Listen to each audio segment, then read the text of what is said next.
Hey everyone, and welcome back to The Explainer. Today, we're diving straight into the philosophical core of an absolute masterpiece.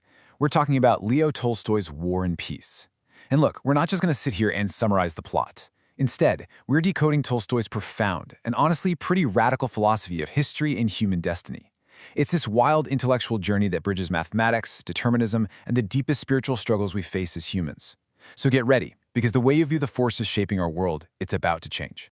Okay, let's dive into this. When you look back at the grand timeline of human events, you kind of have to wonder, who is actually holding the pen? Is history driven by the conscious, brilliant strategies of great men, the emperors, the generals, the visionaries? Or is it driven by something far more chaotic, something entirely out of their control? This is the central question Tolstoy wrestles with, and he completely rejects the traditional history lessons we've all been taught. Tolstoy had this incredibly controversial take. He basically said that these historical leaders are completely deluded about their own power. He argued that someone like Napoleon Bonaparte, who fully believed he was shaping the destiny of Europe through sheer willpower, was actually just a figurehead. To Tolstoy, a leader's influence is purely external and fictitious. The generals and kings, they're just riding the wave. They aren't the ones making the water move.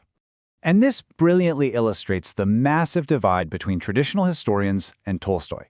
Historians love to chop time up into neat little discrete events, crediting heroic individuals and their conscious strategies for how wars turn out. Well, Tolstoy completely flips this. He argues that history is a continuous, unbroken flow. It's actually driven by infinitely small human wills, meaning regular people making everyday decisions, all combined with chaotic chance. It's the collective, not the individual, that dictates the future.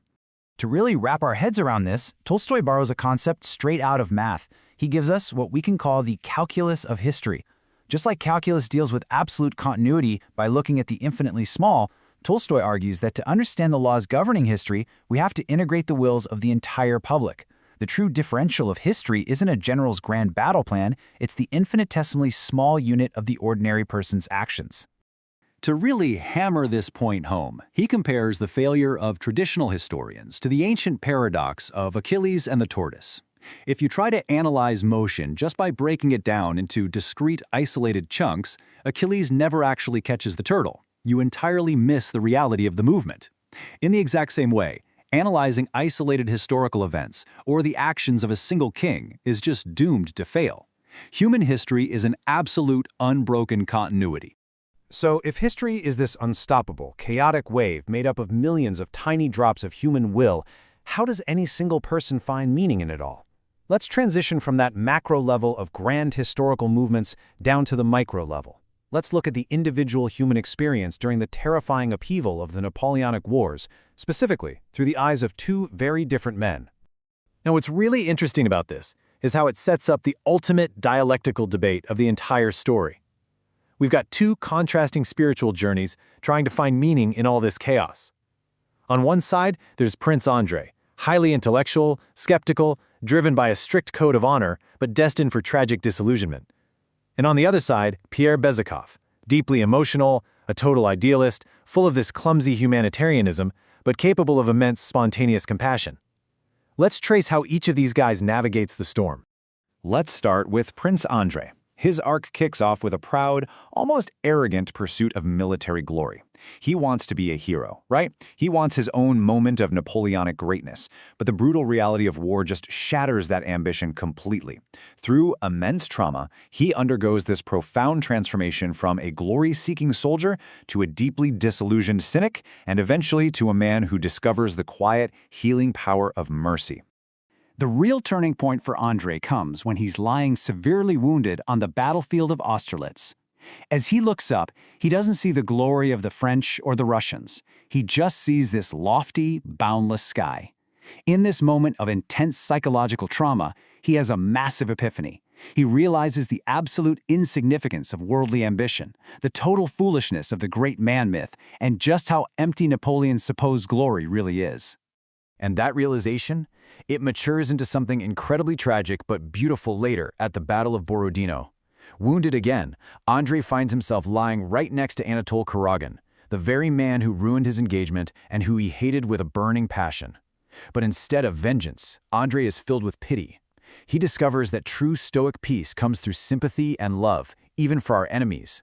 By forgiving his rival, He achieves a moral victory that no military general could ever pull off. All right, let's shift the debate over to Pierre. If Andrei tries to conquer the world through intellect and honor, Pierre tries to save it through clumsy emotion and grand abstract theories. He inherits massive wealth, gets wrapped up in utopian schemes, joins the Freemasons, and tries to engineer social change from the top down. And guess what? It completely fails. His grand intellectual schemes bring him absolutely zero practical wisdom or peace. Pierre's big breakthrough doesn't happen in some comfortable St. Petersburg drawing room. It happens in the ashes of a burning city. He's actually detained by the French army during the destruction of Moscow. He loses his property, his wealth, his social standing, everything. Subjected to the terrifying trauma of captivity, he witnesses horrific executions. All his societal safety nets are totally stripped away, forcing a terrifying but necessary moral reckoning. Stripped of everything, Pierre finally discovers what he's been looking for, and he doesn't find it in a philosophy book. He finds it in a fellow prisoner, a simple, ordinary peasant named Platon Karateev. Platon lives entirely in the moment. He doesn't have grand theories, he just exists with this spontaneous, unpretentious compassion. Pierre learns that ultimate meaning isn't found in abstract theories of how to govern men, but in the simple, everyday wisdom of ordinary existence and human connection. This whole debate, intellectual control versus spontaneous acceptance, perfectly mirrors how Tolstoy portrays the military leaders too. Napoleon is arrogant, totally deluded by the illusion that he's controlling the battlefield. Meanwhile, General Kutuzov, the Russian commander, is the exact opposite. He seems passive, literally sleeping during war councils. But Kutuzov succeeds because he accepts the chaos of history. He relies on instinct and aligns himself with the spirit of the army, rather than trying to dictate the undictatable. Let's move to the second epilogue and see how this builds into Tolstoy's massive philosophical synthesis. If you've read it, you know it ends with this extensive essay where Tolstoy directly addresses the reader. He ties together his calculus of history, the journeys of Pierre and Andrei, and his theories on power to tackle the ultimate paradox, human agency. In this epilogue, he presents a deeply deterministic conclusion. He argues that every single act, even the ones that feel 100% like our own choice, is in a historical sense completely involuntary. He's telling us that all humans, from the lowest private to the highest emperor, are unconsciously bound by a vast interconnected web of history. The grand outcomes of nations are predetermined by the collective, meaning our individual influence on the macro level is virtually zero. So, the crucial point is, how do we resolve this tension? If everything is determined by the collective calculus of history, why do anything at all? Tolstoy argues that we have a paradox, free will versus determinism. Total freedom is an illusion, yes, but it is an absolutely necessary illusion. We have to feel free and act as if we are free in order to live our daily lives, love our families, and make moral choices, even while our ultimate destiny depends on hidden forces we can't comprehend. Now you might be wondering, why on earth does an 1860s Russian novel matter to us today? Well, because Tolstoy's framework is incredibly relevant for navigating our own chaotic modern world. It teaches us how to find peace when the macro events of the globe feel terrifyingly out of our control. It reminds us that while we aren't single-handedly steering the ship of history, we are vital, infinitesimally small units of that collective fabric. And most importantly, it shows us that true moral victory comes from choosing compassion and connection over our own fragile egos. I want to leave you with the thought to really chew on. We've seen that the great men are mostly illusions, and that the calculus of history just marches on with or without our permission. But your daily, moral choices, those still forge your soul. So if history is indeed an unstoppable wave and our actions are mathematically bound to the collective, how will you choose to use your illusion of free will today? Think about it. Thanks for joining me on this deep dive, and keep exploring.